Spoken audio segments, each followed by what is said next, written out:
Oi, gente, tudo bem com vocês? Vamos dar início a mais um vídeo de segunda fase da OAB em Direito Civil. O meu nome é Beatriz Nogueira Mota, eu sou formada em Direito pela Unisal, Campus Lorena, sou pós-graduanda em Direito Civil pela Mackenzie e integrante do projeto Professor do Futuro, que é quem está organizando esses vídeos. Aqui embaixo vocês podem ver meu e-mail. Fiquem à vontade para me mandar qualquer dúvida de direito civil ou de processo civil.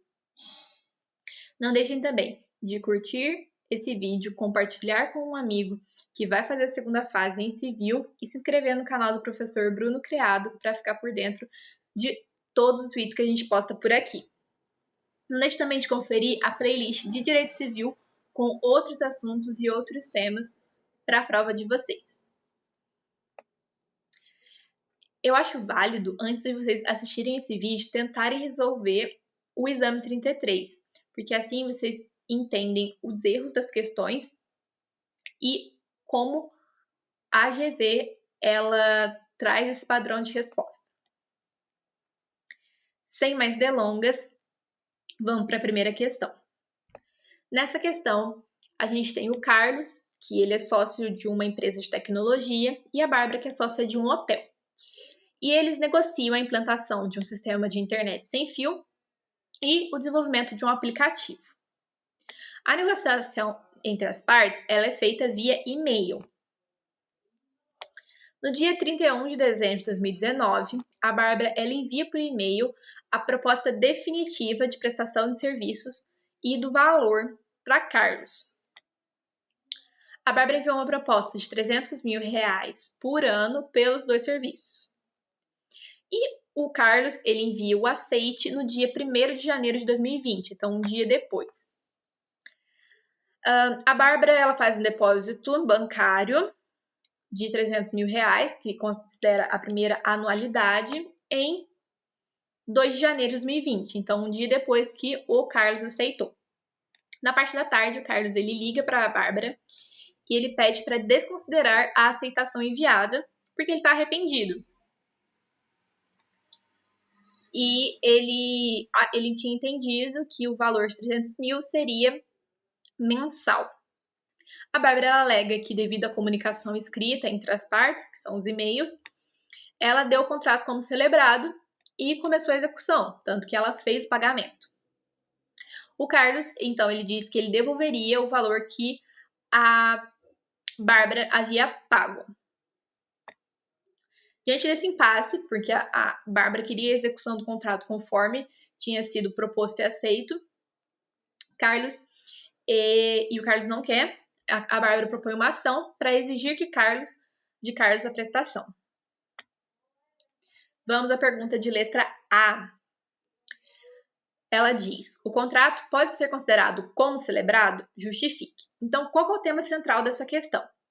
A formação dos contratos, quanto que um contrato é considerado celebrado, perfeito, e as modalidades de negociação.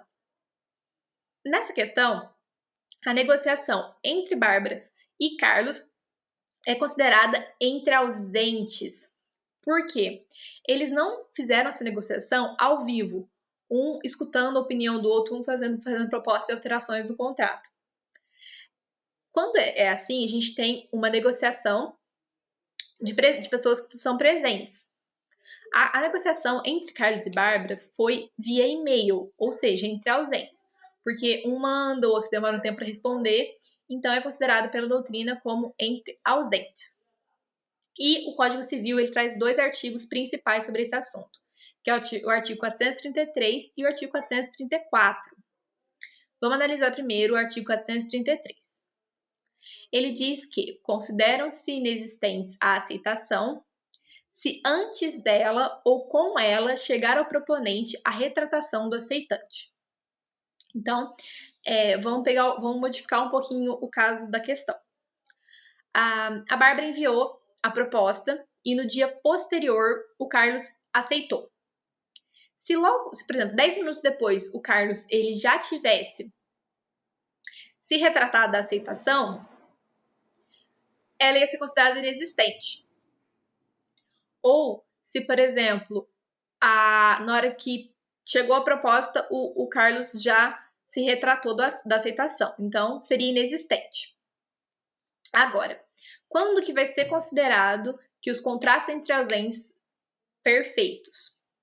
Segundo o código, é com a aceitação expedida. Então, quando o Carlos expediu a aceitação, esse contrato já foi considerado perfeito. E aí, a gente tem essa exceção que eu acabei de falar para vocês, do artigo anterior, quando a retratação ela chega logo depois da aceitação, ou nesses incisos do artigo 434.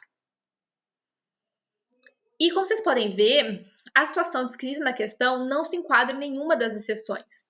Com isso, o contrato entre Carlos e Bárbara é considerado um contrato perfeito e válido para poder começar a sua execução.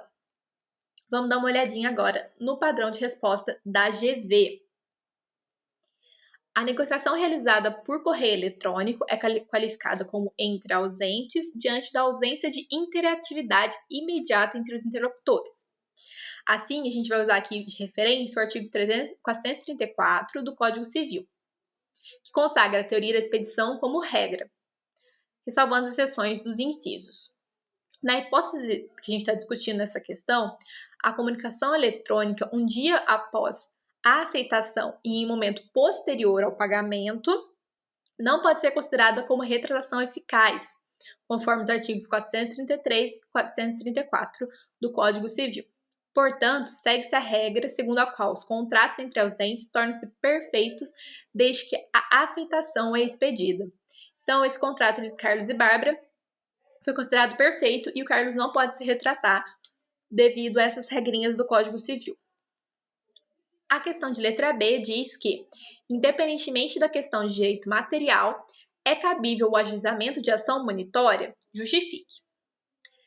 O tema, então, dessa questão é um procedimento especial, que é o procedimento da ação monitória. Como vocês podem ver, é um procedimento curtinho, que é bem tranquilo de entender. E é um procedimento especial, então, para quem está no 5º ano, começaria a ver esse conteúdo agora. E quais são os requisitos da ação monitória? São 3. A prova escrita. Essa prova não ter eficácia de título executivo. E exigir o adimplemento de obrigação de fazer. Então, vamos lá. Prova escrita é o que tem no caso, porque a gente tem ali a troca de e-mails.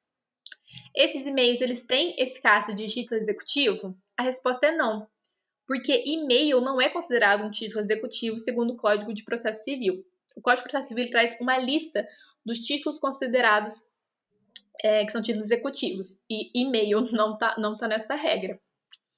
Por que a ação monitória ela traz esse requisito de não ter eficácia de título executivo? Porque se tivesse eficácia de título executivo, a gente entraria com uma ação de execução e não com uma ação monitória, que é um processo ali de conhecimento. E exigir o adimplemento de obrigação de fazer. Sim, a Bárbara quer exigir que Carlos cumpra o acordado. E qual que era a obrigação do Carlos nesse processo? Nesse contrato?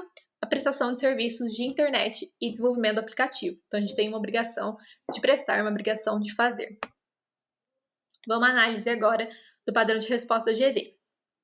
Considerando que a troca de e-mails em que constam a proposta e aceitação expressa deve ser considerada como prova escrita, a ação monitória pode ser proposta por aquele que afirmar, com base em prova escrita, sem eficácia de executivo, ter direito de exigir do devedor o adimplemento de obrigação de fazer, nos moldes do artigo 700, inciso 3 do CPC.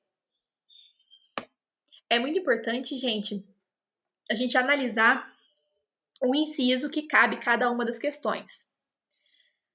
Porque a GV ela vai acabar pontuando a indicação desse inciso. Então, aqui, nesse caso específico, tinha um inciso que era determinante para aquela questão. Então, fiquem atentos também a isso. E vamos para a nossa questão de número 2. Aqui a gente vai ver que teve uma discussão e Pedro foi agredido por João. A agressão causou lesões graves, que não caracterizou dano estético, mas impediu que Pedro exercesse sua atividade laboral, que é motorista particular, por um período de 12 meses, 3 dos quais permaneceu internado num hospital. O Pedro, já recuperado, ele não consegue trabalhar com a mesma eficácia e reduziu a sua renda mensal por conta dessa agressão do João e desse tempo do hospital. Além disso, o Pedro ele gerou algumas dívidas referentes à internação e ele procura um advogado e dentro de uma ação ele pleiteia judicialmente a reparação por danos materiais, que seria a dívida do hospital, o tratamento e as medicações. Então, esses são basicamente os 3 pedidos específicos que o Pedro faz.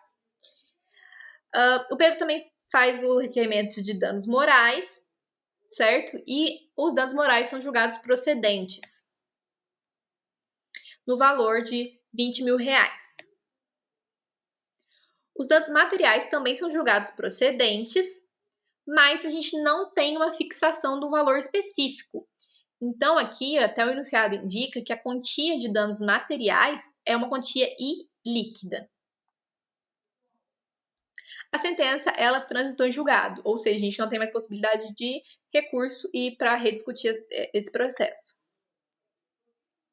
Então, o Pedro ele pergunta para o seu advogado se poderia, desde logo, iniciar a execução do julgado em relação à quantia já fixada, ou seja, a quantia de danos materiais, que já tem o valor certo.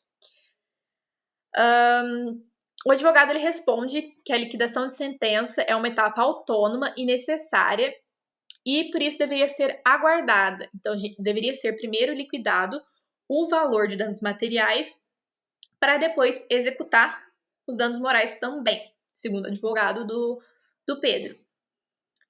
Então, vamos agora para a questão de letra A.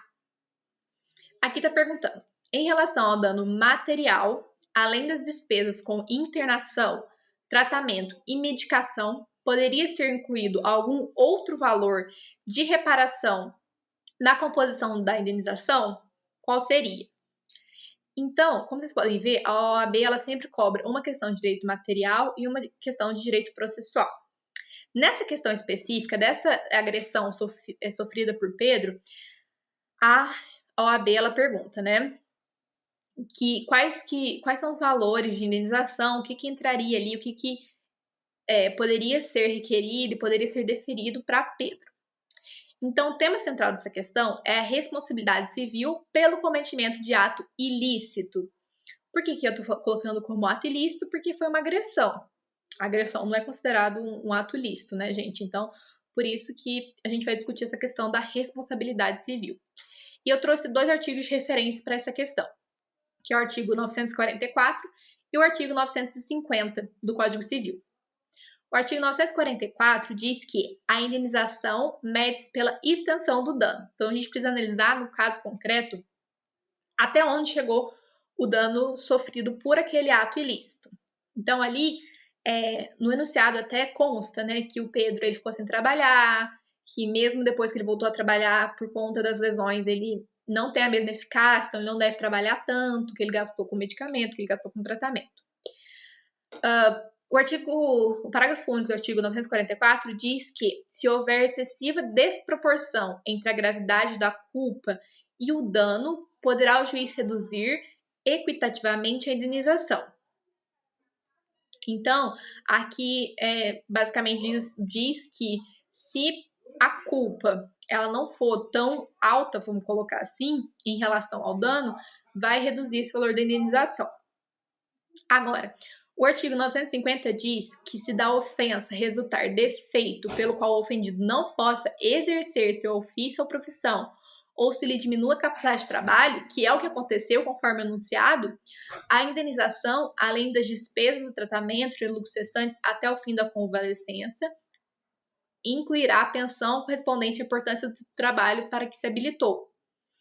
Então, aqui está falando que quando a capacidade de trabalho é diminuída, além da indenização, dos lucros cessantes, que foi o que deixou de ganhar, e o pagamento das despesas, cabe essa pensão pela inabilidade, vamos colocar assim, desculpa, do trabalho. Agora, vamos à nossa análise do padrão de resposta da GV. Então, aqui a GV traz que a indenização, além das despesas do tratamento de lucros cessantes até o fim da convalescença, pode incluir a pensão correspondente à importância do trabalho, que foi o que a gente acabou de ver no artigo 950 do Código Civil. Vamos agora para a nossa letra B, que diz o seguinte: a resposta dada pelo advogado à indagação de Pedro está correta ou haveria alguma medida ou requerimento processual capaz de conferir maior celeridade à cobrança da parcela indenizatória já definida? Então, aqui essa pergunta de letra B quer saber se é possível executar a parte líquida da sentença ou se é necessário liquidar a outra parte para poder executar. Então, o tema inicial, o tema geral dessa questão é o cumprimento e a liquidação de sentença. E a gente traz aqui para vocês o artigo 509 do CPC. Então, gente, basicamente, se eu tenho uma parte líquida e uma parte ilíquida, eu posso executar essa parte líquida e promover a liquidação dessa parte ilíquida e depois eu entro com o cumprimento de sentença, conforme vocês estão vendo aí no artigo. E vamos para o padrão de resposta. Aqui diz que a resposta do advogado está incorreta, porque o advogado diz que seria necessário esperar a liquidação, sendo que não é necessário, pois seria possível iniciar desde logo a execução do julgado em relação à quantia líquida. A solução no caso está prevista expressamente no artigo 509, parágrafo 1º do Código de Processo Civil. Ou seja, quando a sentença houver uma parte líquida e outra líquida, ao credor é lícito promover simultaneamente a execução, o cumprimento de sentença da parte líquida e, em autos apartados, a liquidação da parte ilíquida. Desse jeito, gente, basicamente o que o Código de Processo Civil quis trazer? A celeridade processual, a economia processual, a gente ter uma decisão mais rápida, ter a satisfação do direito de forma mais rápida. Tendo sempre em vista essa questão dos princípios também do Código de Processo Civil, sempre ajuda para resolver algumas questões. E vamos agora para a questão de número 3. Chegamos na metadinha aí da nossa prova. Aqui a gente está falando, vamos ver quem são as partes. A Mariana e o Leonardo, eles foram casados pelo regime da comunhão parcial de bens durante 10 anos. O Leonardo, ele agrediu sua esposa de forma verbal e física. Aí é que fala que durante o casamento, eles adquiriram um apartamento, um carro e 2 terrenos. E a Mariana herdou uma casa de praia do seu pai. A Mariana, então, ela deixa o apartamento depois dessas agressões e se muda para o interior do estado. Agora vamos ver aqui a letra A. A letra A está perguntando: indique como se dará a partilha dos bens, mencionando se algum bem deverá ser excluído. Então, o tema central dessa questão é a partilha de bens no regime da comunhão parcial. Então, eu pergunto para vocês: no regime da comunhão parcial de bens, o que vai ser dividido no divórcio? Quais são os bens que vão entrar ali na partilha? Para isso, a gente precisa analisar alguns artigos, tá bom? O artigo 1658 do Código Civil, ele trata sobre a comunicabilidade dos bens. Quais bens vão se comunicar? Já o artigo 1659 indica quais bens serão excluídos da comunhão. O primeiro inciso, a gente já mata a questão que diz que os bens de cada cônjuge possuir ao casar e os que lhe sobrevierem na constância do casamento por doação ou sucessão e os subrogados em seu lugar. Aqui, gente, quando a gente está falando de sucessão, a gente está falando dessa casa que foi herdada pelo pai da Mariana, certo? Eu trouxe aqui para vocês o artigo 1660 para a gente só não confundir o que está disposto no inciso 3. No inciso 3 diz que vai entrar na comunhão os bens adquiridos por doação, herança ou legado em favor de ambos os cônjuges. Então, qual que é a diferença desse inciso para o inciso do artigo 1659? No inciso 3, que vocês estão vendo na tela, os bens adquiridos de herança serão quando ambos os cônjuges receberem esse bem. O que não é o caso escrito na questão. Na questão, o bem ele foi recebido somente por Mariana pela morte de seu pai. Então, não foi para ambos. Se não for para ambos, essa herança não vai se comunicar. A herança ela é apenas daquele cônjuge que a recebeu. E vamos analisar o padrão de resposta da GV. Aqui está falando que no regime da comunhão parcial de bens, os bens que o casal conquistou durante o casamento são divididos de forma igualitária, conforme indica o artigo 1658 do Código Civil. Entretanto, a casa de praia herdada por Mariana deve ser excluída da partilha, pois os bens recebidos por sucessão excluem-se da comunhão, como eu já tinha explicado para vocês. Então, só cuidado com o artigo 1660, inciso 3, para não confundir. Vai ser aplicado o 1660 apenas se for a herança para ambos os cônjuges. Pergunta agora de letra B. Onde deve ser juizada a ação de divórcio do casal? Então, o tema aqui é competência. Está lá no comecinho do Código de Processo Civil. O artigo 53 diz que é competente o foro para a ação de divórcio, separação, anulação de casamento, reconhecimento de dissolução de união estável, o último domicílio do casal, caso não haja filho incapaz. Então, vocês podem acabar escrevendo lá que seria a competente para essa ação ser feita no Rio de Janeiro, porque eles não têm filhos, só que a gente precisa analisar as outras alíneas. A linha C diz que do domicílio do réu, se nenhuma das partes residir no antigo domicílio do casal, não tem como saber, né, se a outra parte ficou mesmo no domicílio, não tem essa indicação no enunciado. E letra D, do domicílio da vítima de violência doméstica familiar, que é o que a gente vai utilizar. Porque como foi falado no enunciado, houve ali uma agressão tanto verbal como física. E aí a Mariana acabou se mudando para o interior. Então, seria competente, se fosse uma ação de divórcio simples, vamos colocar assim, o Rio de Janeiro. Mas como houve essa questão da violência doméstica, a competência passa para o domicílio da vítima, então para essa cidade do interior que Mariana se mudou. Padrão de resposta da GV, a ação de divórcio deverá ser juizada na cidade de Cabo Frio, que foi para onde Mariana se mudou, pois nos termos do artigo 53, inciso 1, a linha D do CPC, na ação de divórcio é competente o foro do domicílio da vítima. Então aqui, se não tivesse ocorrido a violência doméstica, não teria que se falar na competência ser em Cabo Frio. Vamos para a nossa última questão. Aqui está falando que Fernando ele foi casado durante 25 anos com Rose. E eles tiveram 2 filhos, Antônio, com 23, e Elisa, com 18. Como o casamento não ia bem, o casal optou pelo divórcio. Até aí tudo bem, é uma informação que a GV colocou para confundir vocês, porque não vai ser uma questão relacionada a divórcio, tá?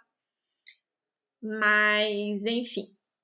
Aí aqui tá falando que após uma discussão com o pai, o Antônio se exaltou e agrediu com socos e pontapés, deixando com vários hematomas.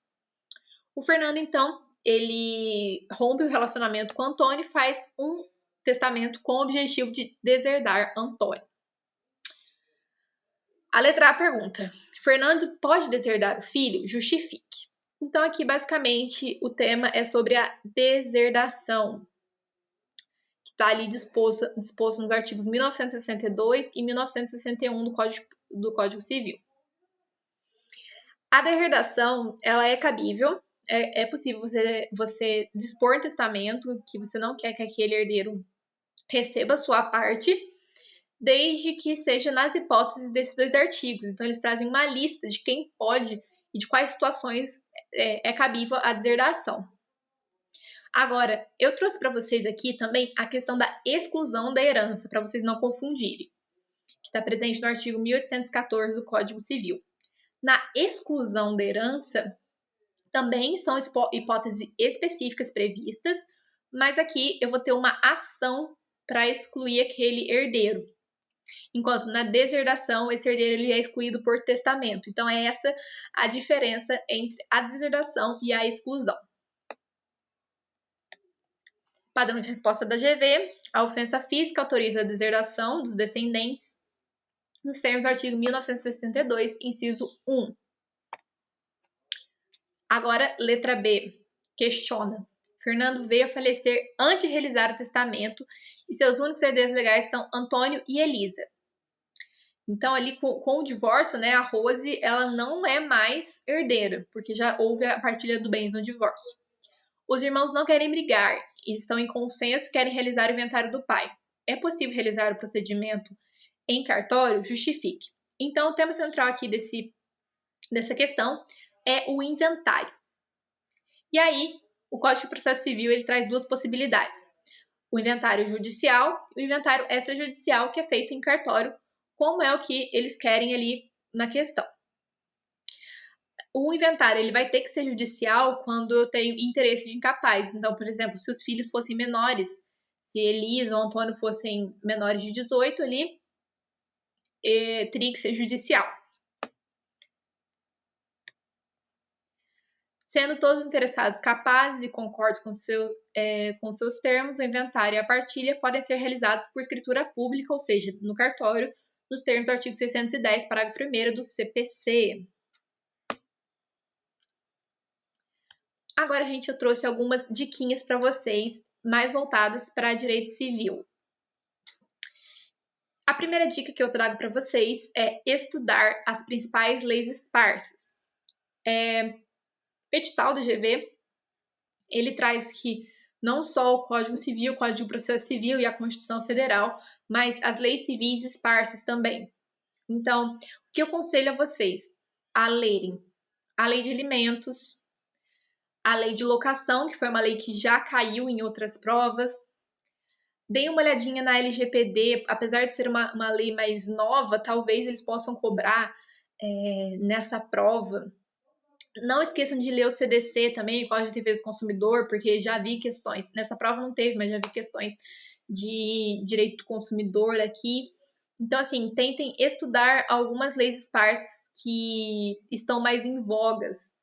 Por exemplo, no exame, para quem fez o exame 32, caiu a lei de alienação fiduciária, que foi uma lei que não caía muito, então dei uma olhada também, né? Eu acredito que não possa não cair, por conta de já ter sido cobrado há pouco tempo, mas sempre dei uma olhadinha nessas principais leis, principalmente nas leis que já caíram nos últimos exames. Marcar súmulas. Geralmente os vademecums eles vêm lá nas últimas páginas com algumas súmulas. Marquem as súmulas mais importantes. Existem vários vídeos aí que falam sobre as principais súmulas de direito civil, de processo civil, então, às vezes, tem fundamentações que podem ser feitas por súmulas. Saber a estrutura das seguintes peças: petição inicial, contestação e recurso. Todo mundo fala que você é louco de fazer direito civil, que tem muita peça, mas não, gente, não tem muita peça. A gente tem muitas ações, isso sim, vários procedimentos especiais, porém, a estrutura são muito semelhantes. Então, a gente precisa entender como que é a estrutura de uma petição inicial, uma estrutura de contestação e uma estrutura de recurso. Quando eu sei muito bem a estrutura de cada uma dessas peças, eu só vou encaixando as fundamentações e os descritivos fáticos em cada uma. Então, conheçam bem essas três, que de resto fica mais tranquilo, até porque vocês vão ter o vademecum na hora. E eu passo para a minha segunda dica sobre manusear o seu vademecum. Vocês vão poder levar o VAD, né, com vocês. E vocês precisam saber certinho onde estão cada uma dos artigos, das leis. É até interessante porque o meu VAD ele ficou desgastado bem na parte de civil, processo civil. Então, às vezes, eu já abria, eu já acertava a minha página. Então, folheie muito o seu vademecum, conheça muito para você não ficar perdido na hora da prova. Saiba mais ou menos onde está cada coisa. Então, assim, se familiarizar com o seu vademecum. Não dá para você abrir ele só lá no dia da prova, não. Durante todo o estudo de vocês precisam estar sempre conferindo o vade-mecum. Grifar os principais pontos da peça das questões, como eu fiz com você, vai grifando para ficar mais fácil, para visualizar melhor. E por último, não rascunhar a peça, ou seja, gente, não dá tempo de vocês pegarem a folha de rascunho e escreverem a peça inteira, para depois passar para a folha oficial. Não dá tempo. Vocês têm um período curto de prova e gasta muito tempo essa questão de escrever a peça inteira e depois reescrevê-la. Então, só faz um esqueleto, coloca lá qual seria a competência, quem são as partes, o nome da ação, quais são os pedidos, mas façam a peça só na folha oficial. E na folha de rascunho, só coloquem os principais pontos da estruturação. Bom, gente, o vídeo de hoje termina por aqui. Muito obrigada pela atenção. Desejo a todos uma ótima prova. Lembrem-se que é só mais uma parte do caminho, é só mais uma parte do processo, que tem muita coisa ainda por vir depois da OAB. Muito obrigada. Estou sempre à disposição. Até mais!